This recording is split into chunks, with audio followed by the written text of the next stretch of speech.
Bom, então, senhoras e senhores, boa noite a todos. Meu nome é Maria Lígia Wertheimer, eu sou arquiteta urbanista por formação, gerente da Emplaza, que é a empresa metropolitana de planejamento da empresa paulista, empresa paulista de planejamento metropolitano. A Emplaza está envolvida na elaboração desse plano, que é esse plano de PDUI, né, o Plano de Desenvolvimento Urbano Integrado, aqui para a região metropolitana de Campinas. E eu faço também parte da equipe que também aqui está representada, né, por alguns colegas, como a Mariana, né, que também é arquiteta urbanista, a Fernanda Costa, que é economista, e o Eugênio, que é geógrafo e também faz a coordenação desse plano. A apresentação ela está estruturada nesses pontos. Eu espero não ter deixado nada do que a gente conversou, Carolina, de fora, para procurar dar um aspecto mais completo de como foi esse plano, de onde ele vem, como ele está sendo desenvolvido, o que ele está se apoiando, né, para ser elaborado, a fase de trabalho que a gente está, aonde a gente já chegou até nessa questão do que a gente está chamando de caderno preliminar de propostas, né? E, por fim, os próximos passos, que são essa questão das audiências públicas, né? Essa é a região metropolitana de Campinas, como é do conhecimento de vocês, formada por 20 municípios. Ela é uma região com um forte dinamismo demográfico, econômico, e é uma a segunda região metropolitana do estado de São Paulo. Pode mudar? Mas, na verdade, o que a gente tem enquanto território é essa, né? Essa é a região metropolitana de Campinas, né? Que é esses 20 municípios, na verdade, eles não têm essa visão, essa divisão administrativa que se vê no mapa anterior entre as 20 cidades. É tudo muito ligado, é tudo muito conurbado, e mesmo quando a mancha urbana ela não está ligada, existe uma relação funcional e de fluxos muito intensa nessa região.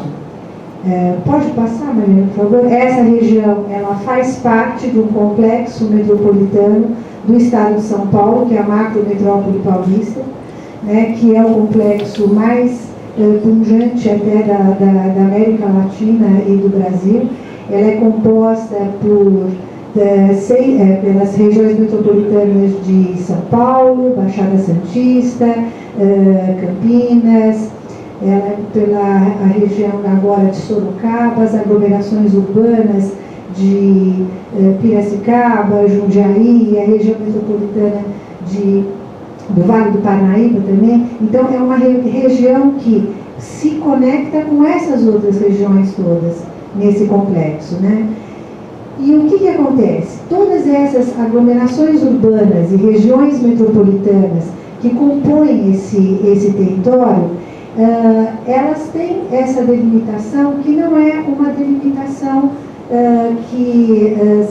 além da administrativa, que você se dilui nessa relação funcional e nessas questões dos fluxos. Então, é muito difícil você delimitar problemas. O problema de uma é um problema de todas, né? E essa forma de você encarar essas questões tem que ser através de soluções comuns, de soluções pactuadas entre todos os participantes desse território macrometropolitano. Em relação às políticas públicas, a visão do gestor tem que ser de integrar essa visão, integrar essas políticas públicas de uma forma que todos participem e que todos enxerguem essas necessidades, né? E é o que essa legislação, pode mudar, Maria, que essa legislação do Estatuto da Metrópole procura atender, né? Pela primeira vez, as regiões metropolitanas, elas contam com um instrumento de ação, de gestão e de governança para olhar para esses territórios, para olhar para essas áreas, né? O Estatuto da Metrópole é uma legislação federal do final de 2015, que agora já tem até teve uma alteração, né, através da medida provisória, depois ficou a 13.683 de 2008, que estabelece o quê? Estabelece diretrizes para os estados e os municípios na promoção do planejamento e na organização e execução da gestão das funções públicas de interesse comum, que é um conceito que a gente vai se utilizar muito durante o processo de elaboração desse plano e que a gente acaba abreviando por FIPICs. Mas o que são essas funções públicas de interesse comum? Elas são as áreas, elas são esses temas onde são necessárias uma política pública ou que tem uma ação inserida em relação a essa visão mais global, essa visão mais geral, já que o município, ele, dentro desse território, não consegue resolver essas questões sozinho. Então, são as questões do lixo, são as questões do planejamento do uso do solo, são as questões da mobilidade, do transporte, da logística, da habitação, e esses são os temas que constam na legislação que é a legislação de criação das regiões metropolitanas. O instrumento por excelência do Estatuto da Metrópole para fazer essa regulação, para fazer essa indicação dessas diretrizes de ocupação e gestão do território é o PDUI, que é o Plano de Desenvolvimento Urbano Integrado, e que ele tem que ser elaborado dessa forma conjunta, com a participação de todos os agentes, com a cooperação em todos os sentidos de quem está incluindo, quem está trabalhando no território. Ele tem que ter o acompanhamento do Ministério Público, ele tem que ter a participação da sociedade civil, ele tem que ser amplamente conhecido. Então, a gente está já nesse tempo, daqui a pouco eu vou falar para vocês, procurando atender essas determinações do Estatuto da Metrópole. Assim como os planos diretores, ele é uma lei, ele deve ser revista a cada 10 anos, ele deve ser uma peça que seja orientativa do território. Os planos diretores, eles têm que ser revistos em função dessa visão, dessa questão da participação desses agentes em relação à visão regional. E principalmente ele tem que ser a referência dos gestores para a aplicação e destinação dos recursos, para a priorização dos seus recursos, né? Esse é o artigo 12, é o artigo 12 do Estatuto da Metrópole, que diz quais são os conteúdos mínimos, né, que devem ter dentro do PDUI, que vão desde a elaboração de diretrizes para essas funções públicas de interesse comum, elaboração de macrozoneamento, tudo. Pode passar, né? Bom, para a elaboração desse plano, a estrutura institucional que foi montada pela agência, né, através do Conselho de Desenvolvimento da Região Metropolitana de Campinas, porque só voltando um passinho para trás, a Região Metropolitana de Campinas é uma região legalmente instituída, e como uma região instituída, ela é composta de um conselho, né, esse que é o Conselho de Desenvolvimento da Região Metropolitana, por uma agência que é a Agencamp e um fundo que é o Fundocamp. Essas três instâncias são as componentes de todas as regiões metropolitanas. E o Conselho de Desenvolvimento, ele é a instância que faz o debate, as questões em relação ao funcionamento da região metropolitana. Ele é apoiado pela Agencamp e tem os recursos do fundo para os seus desenvolvimentos de trabalho. O Conselho de Desenvolvimento da Região Metropolitana é composto, então, pelos 20 prefeitos e pelos representantes do Estado que têm relação com essas funções públicas de interesse comum. E no caso específico do PDUI, ele é a instância que constitui o Comitê Executivo e constitui essa Câmara Temática, que é as duas instâncias, mais uma vez, que estão mais envolvidas na elaboração direta desse PDUI. O PDUI, o resultado dele é uma lei, uma minuta de lei, né, que vai ser aprovada pelo comitê, levado ao comitê executivo para ser aprovado pelo Conselho de Desenvolvimento, que faz esse encaminhamento depois para o governador e, por fim, para a Assembleia Legislativa. Só volta um pouquinho, Mariana, por favor. O Comitê Executivo, ele foi instituído também através de uma resolução do Conselho. Ele é composto por 3 representantes dos municípios e mais seus suplentes, 3 representantes do Estado e mais os suplentes, e da sociedade civil com os seus suplentes. Então, esses 18 integrantes, eles estão com as suas indicações já formalizadas e disponíveis numa plataforma que foi criada para compartilhar todas as informações do PDUI, que depois eu vou mostrar para vocês.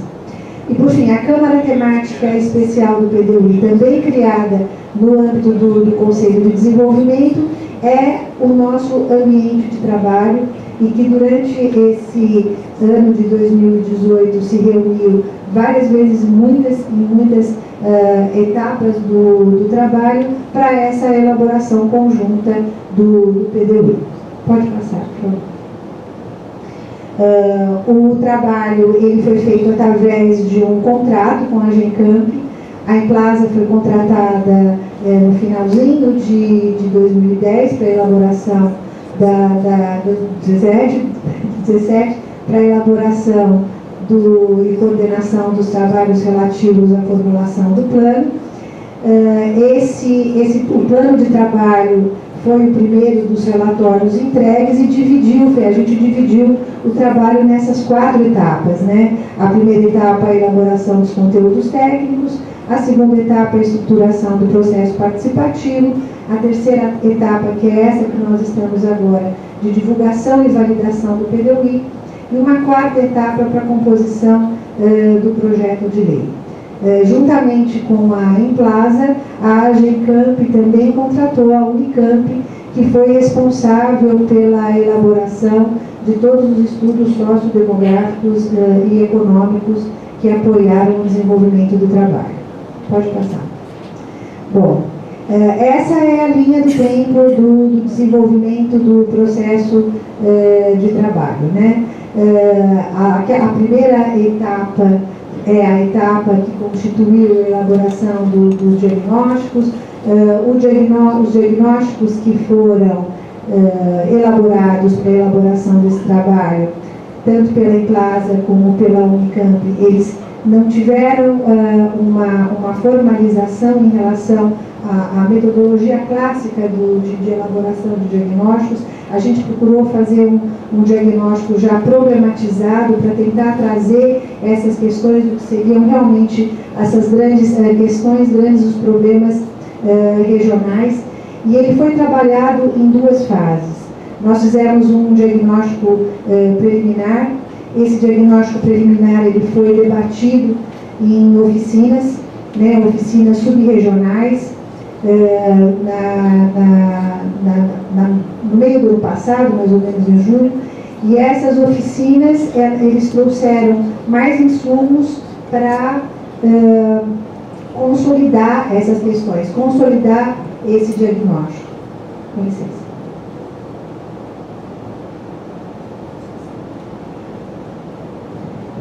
E essas oficinas regionais, elas tiveram uma participação da região, e elas tiveram uma resposta tão grande dos municípios, que elas até extrapolaram essa perspectiva inicial que se tinha de só trazer os problemas, como já serem propositivas, né? Elas foram oficinas muito ricas em relação às suas contribuições para o trabalho. Então, isso foi em meados do ano passado, meados de 2018, e na sequência desse processo do diagnóstico, a gente abriu a nossa plataforma digital para receber propostas. A plataforma digital, ela é o canal de comunicação de todos os participantes do processo. Ela foi lançada num seminário que foi em abril de 2018. O endereço da plataforma é esse que está aí, www.pdui.sp.gov.br/RMC. E nessa plataforma, todos os documentos produzidos, todas as reuniões com suas atas e com os seus registros e apresentações que foram feitas, a composição dos participantes do comitê executivo, a legislação que apoia a elaboração desse plano, todo esse material está disponibilizado nessa plataforma. Inclusive, as recomendações que nós temos do Ministério Público. Nós temos no Ministério Público, na participação do Dr. Rodrigo Sanches Garcia, desde o começo do processo, como um parceiro dentro dessa questão. Ele participa de todas os nossos debates, reuniões, e ele tem as recomendações específicas para discussão e elaboração do processo participativo, que também passou um documento que está disponível nisso. Eu vou fazer um parênteses em relação à questão desse calendário, porque eu não sei se todos sabem, mas o governo do Estado de São Paulo está passando por um processo de alteração na administração, agora no começo do ano, com essa nova administração, que acabou mudando a Agencamp. A Agencamp, ela foi exonerada em quase todos os seus funcionários. Então, isso acabou prejudicando muito o andamento do que a gente estava prevendo em relação ao início das audiências públicas. As audiências públicas é um ponto essencial na elaboração do PDUI. Elas são, vamos dizer assim, um pré-requisito para as outras atividades que vão vir depois. Todo esse trabalho que fizemos, dos diagnósticos e das oficinas e da consolidação das propostas, eles estão nesse caderno preliminar de propostas. Esse caderno preliminar de propostas é a peça que vai ser levada e debatida nas audiências públicas para ser complementado, criticado, né, em relação ao seu conteúdo nessas audiências, para depois ser consolidado, que é no processo, no material mais de sustentação mesmo do trabalho, que é o caderno final de propostas, e que é esse plano de trabalho mesmo que vai embasar a minuta de lei. O caderno preliminar de propostas, como eu vou mostrar daqui a pouco, ele está apoiado fortemente em 2 pontos, que são todas essas propostas que foram recolhidas através da plataforma, dos grupos de trabalho, das oficinas e também da proposição do ordenamento territorial. Esse primeiro desenho do ordenamento territorial, ele foi elaborado em reuniões na Câmara Temática, em oficinas na Câmara Temática, e ele resultou num macrozoneamento preliminar. Né? Então, qual é a intenção agora? Esse processo, depois de validado e construído nas audiências públicas, ele tem que virar um processo de proposta estruturada. E uma proposta estruturada, ela tem que estar com esse casamento do que é a proposição com o que é o desenho do território, com o que se está querendo para o território. As audiências públicas, elas estavam previstas para março, o final do trabalho para maio, junho, com esse processo da Agencamp. Nós não sabemos ainda ao certo quando será. Nós estamos discutindo com a pessoa que está lá como responsável na Agencamp até as próximas nomeações, um aditamento que levaria essas audiências provavelmente para maio ou junho. Isso vai depender da visão que eles têm. Porque juntamente com isso, a Emplasa também está passando por esse processo de reestruturação dentro do governo do Estado. O governador Dória, ele assinou 6 decretos quando de sua posse, e um dos decretos ele leva a um processo de desestatização de várias empresas, entre elas a Emplasa. Então, nós também estamos aguardando essas definições para saber como que vai ser essa construção, mas, de qualquer forma, todo o material produzido até agora para esse plano, ele estará disponível até que se marquem essas próprias audiências. Pode passar. Bom, desde o início do trabalho, a Agencamp preparou um termo de referência. Esse termo de referência para a contratação dos trabalhos, ele serviu de base, juntamente com a legislação do Estatuto da Metrópole, para chegar nesses princípios, objetivos e temas estratégicos que foram tratados nesse primeiro PDU. Né?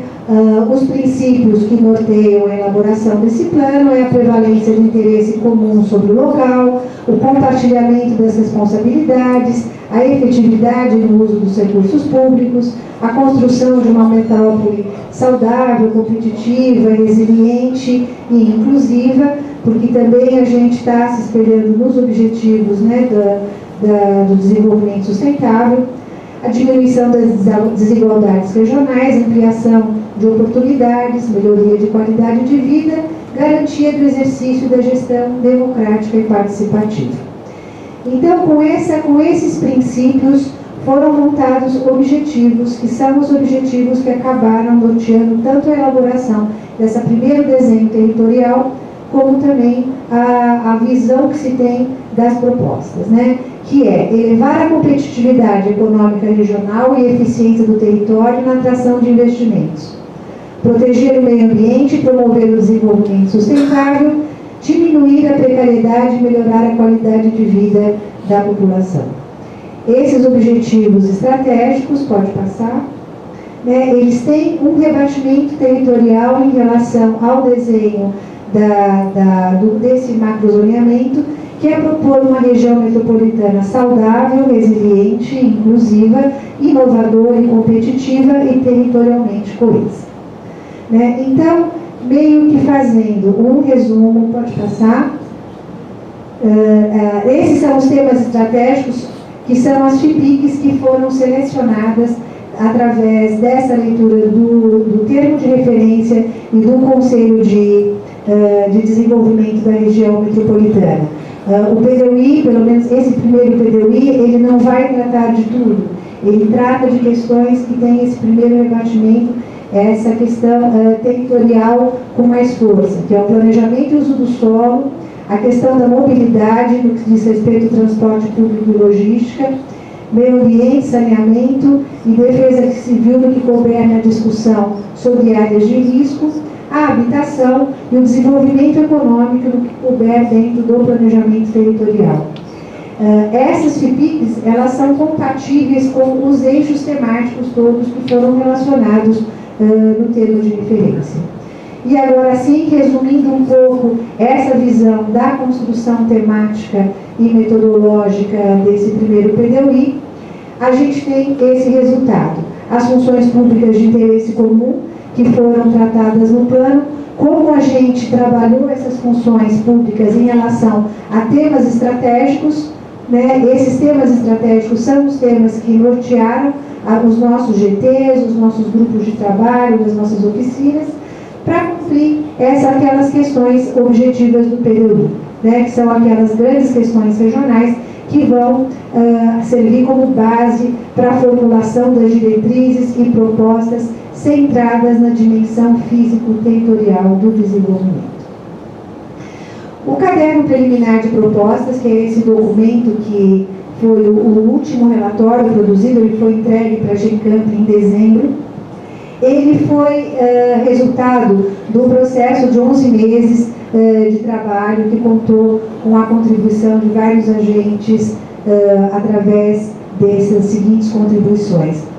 As oficinas subregionais, que foram aquelas 3 oficinas que eu mencionei, que foram realizadas na metade do ano passado, elas contaram com 263 participantes. Dos 20 municípios, tivemos 17 municípios participantes, com 24 entidades da sociedade civil organizada, o Ministério Público e setoriais do Estado. O trabalho dessas oficinas, ele reuniu mais de 400 registros que serviram de insumo para a elaboração do trabalho.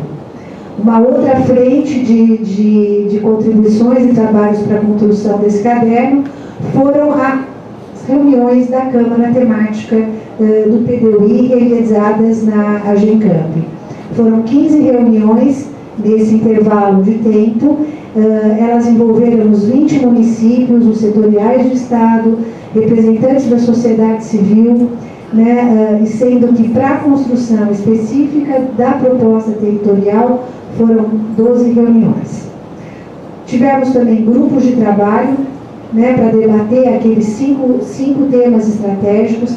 Esses grupos de trabalhos, eles foram organizados na Agencamp, considerando câmaras temáticas existentes na região metropolitana de Campinas, oficina de macrozoneamento e a plataforma digital, que recebeu 65 propostas. Pode passar.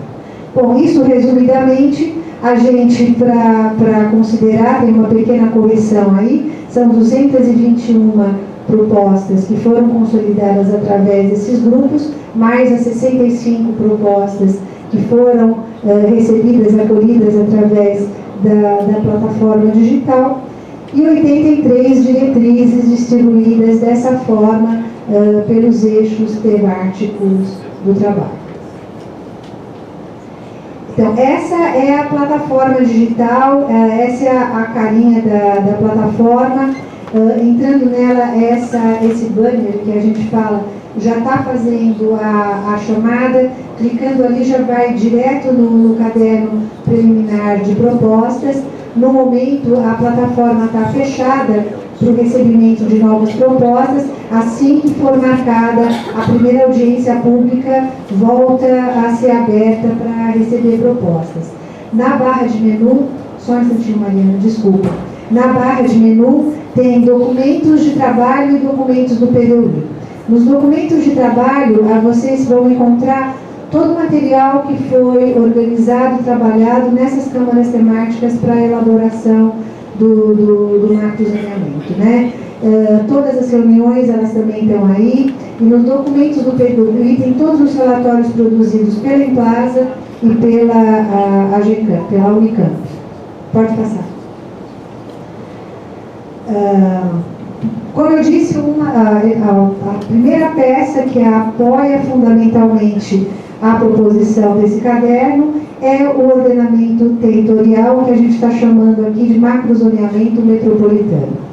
É uma figura jurídica central na elaboração do PDUI, ele faz parte daquele conteúdo mínimo, né, do artigo 12, né, ele tem como objetivo nortear a elaboração dos planos diretores, né, depois da sua finalização, depois de virar a lei, indicar o perfil funcional desejável para o uso e ocupação do solo em relação à região e orientar a localização e a natureza de investimentos necessários para as macrozonas estratégicas, com o fim do quê? De chegar e obedecer àqueles objetivos e temas estratégicos que foram colocados como os norteadores do processo.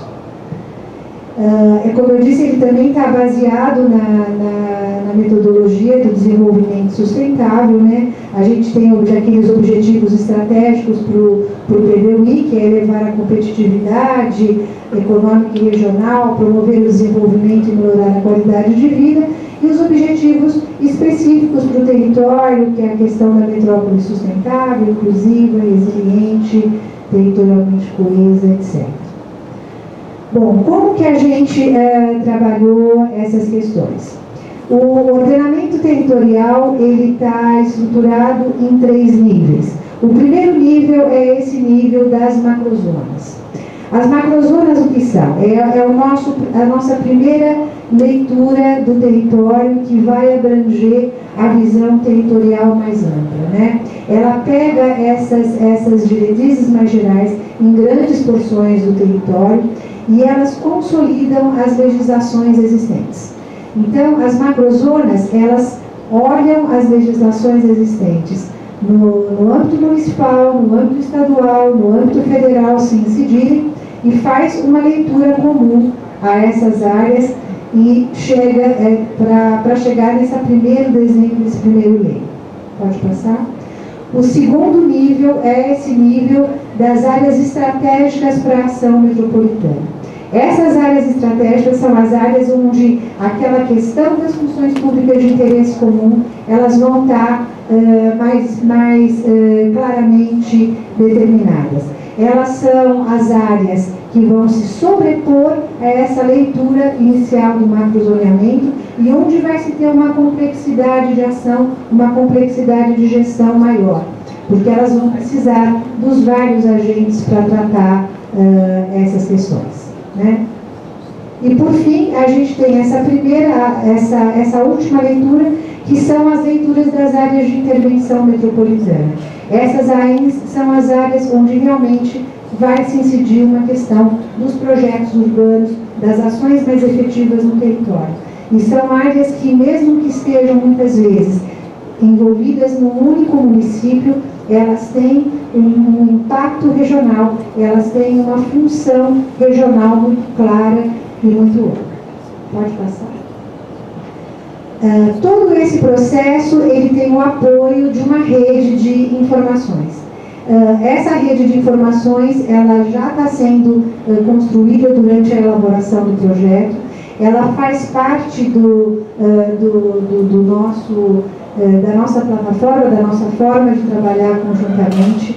A gente tem um sistema que a gente chama o SIM, que é o Sistema de Informações Metropolitanas, que já está aportando esses dados e informações para compartilhar essa leitura do território e depois fazer o sistema de acompanhamento, que também é uma outra solicitação da legislação do Estatuto da Metrópole, né? Todas as proposições elas têm que ser acompanhadas e monitoradas pelo poder público.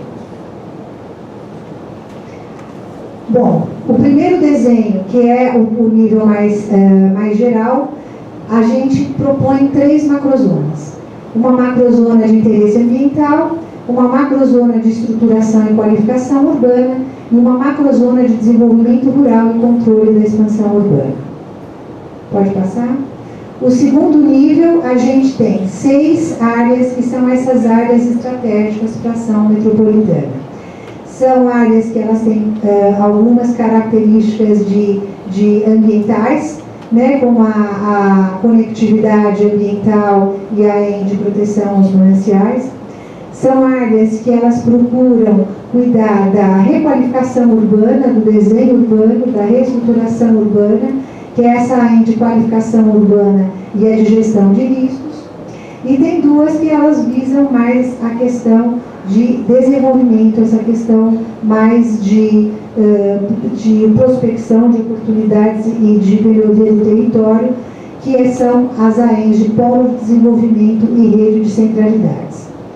Todas essas áreas, elas estão detalhadas no caderno preliminar de propostas e elas ainda estão sendo objeto de trabalho nas câmaras temáticas. Pode passar? Por fim, as áreas de interesse metropolitano, essas 3 áreas que são as AENs, elas saíram de discussões da Câmara Temática nas oficinas de macrozoneamento, que é ainda a represa de Salto Grande, ainda a represa Pedreira e ainda o aeroporto de Viracopos. Nas últimas conversas ainda que tivemos na AGEM, antes da exoneração, né, dos responsáveis para a elaboração do chamamento das câmaras, já estava saindo a necessidade de uma 4ª AIN, né, que seria essa AIN em cima da, como é que chama? Isso. Que ela veio em cima dessa necessidade dessa RICS, dessa RICS que está sendo discutida da Fazenda Argentina, né? Então, a gente, como eu disse, é um processo dinâmico, mas no caderno preliminar de propostas, eu deixei do jeito que estava fechado na última reunião. Pode ir? Esse aqui é só, eu trouxe para mostrar rapidamente um exercício que foi feito em relação aos objetivos específicos do ordenamento territorial em relação à metrópole inovadora, sustentável, resiliente, e como esses objetivos estão se casando em cada macrozona. Pode passar? E esse é o primeiro desenho que se chegou em relação às macrozonas, né? É que nem como é importante salientar, esse desenho é o que olha a legislação existente. Esse é o nível legal que já existe incidindo na região. Existem algumas sobreposições, então acabam dando assim 2 tons de verde, né? Mas em relação às áreas urbanas que ficaram sobrepostas na macrozona de proteção. Para chegar nesse desenho, um dos layers de estudo foi um trabalho muito detalhado, muito grande, feito com os municípios, que foi o que a gente chamou de leitura unificada dos planos diretores, né? Então, isso também está em detalhe apresentado no material da plataforma. Pode seguir?